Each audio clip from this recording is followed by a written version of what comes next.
హైదరాబాద్ నగరం రోజు రోజుకు విస్తరిస్తోంది. అభివృద్ధి చెందుతూ గ్లోబల్ సిటీగా ఎదుగుతోంది. మల్టీనేషనల్ కంపెనీలు, స్టార్ హోటల్స్, అంతర్జాతీయ స్థాయి హాస్పిటల్స్ క్యూ కడుతున్నాయి. దీంతో ఇండిపెండెంట్ హౌసులు, విల్లాల కల్చర్ పెరిగింది. 50-60 ఫ్లోర్లతో హైరేస్ టవర్స్ నిర్మిస్తున్నారు. అయితే వీటి పక్కనే ఉన్న కోట్ల రూపాయల ఖరీదైన భూముల్లో పంటలు సాగు చేస్తున్నారు రైతులు. డబ్బు ఆశ చూపినా భూములను విక్రయించకుండా వ్యవసాయం చేస్తామంటున్నారు రైతులు.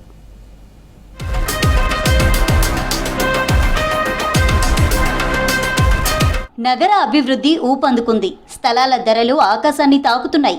ఒకవైపు స్కై స్క్రాపర్లు, మరోవైపు వ్యవసాయ బాటల్లో నడుస్తున్న రైతులు. ఇది ఊహ కాదు, హైదరాబాద్ శివారు ప్రాంతాల్లో కనిపిస్తున్న దృశ్యం. గచ్చిబౌలి, కొండాపూర్, మియాపూర్, బాచుపల్లి, శంకర్పల్లి, మంచిరేవుల, శంషాబాద్, షామీర్పేట్, హయత్ నగర్ వంటి ప్రాంతాల్లో ఒకవైపు ఖరీదైన విల్లాలు, లగ్జరీ అపార్ట్మెంట్లు నిర్మాణంలో ఉన్నాయి. అదే వీధిలో కొన్ని మీటర్ల దూరంలోనే పంట పొలాలున్నాయి. వరి పంటలు, కూరగాయలు సాగు చేస్తున్నారు రైతులు. ఎంత అభివృద్ధి చెందినా తినడానికి తిండి కావాలనే వ్యవసాయం చేస్తున్నామంటున్నారు రైతులు. మా తాత ముత్తాతల నుంచి వ్యవసాయం చేసుకుంటాము. 1 ఎకర్ ఉంది మాకు. లోపల ఒక 15 గుంటలు ఉంటుంది. ఒక 2 ఎకర్ ల్యాండ్ ఉంది ఇక్కడ మాకు. ఇప్పటికీ అడుగుతూ ఉంటారు కానీ అమ్మేకి మాకేం లేదు, ఆధారం ఏం లేదు. దాని మీదే డిఫరెంట్. వరి వేస్తాము, కూరగాయలు వేస్తాము, ఆకుకూరలు వేస్తాము.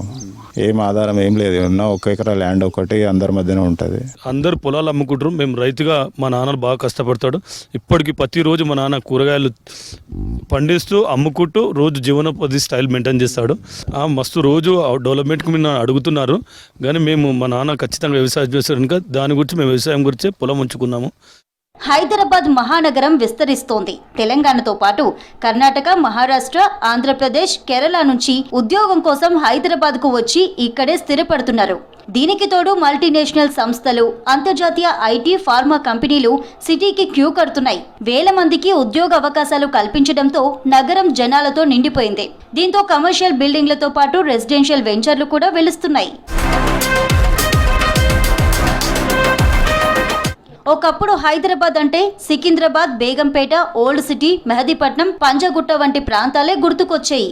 కానీ ఇప్పుడు సిటీ నలుదిక్కులా విస్తరిస్తుంది. దీంతో చాలా మంది రైతులు తమ పొలాలను అమ్ముకున్నారు. అందులో బడా బిల్డింగ్లు, విల్లాలు కట్టారు బిల్డర్స్. అయితే కొందరు రైతులు భూములు అమ్ముకోకుండా వ్యవసాయం చేస్తున్నారు. ఎకరం 50-60 కోట్లు పలుకుతున్నా ఇంకా పంటలు పండిస్తూ జీవనం కొనసాగిస్తున్నారు కొంతమంది రైతులు.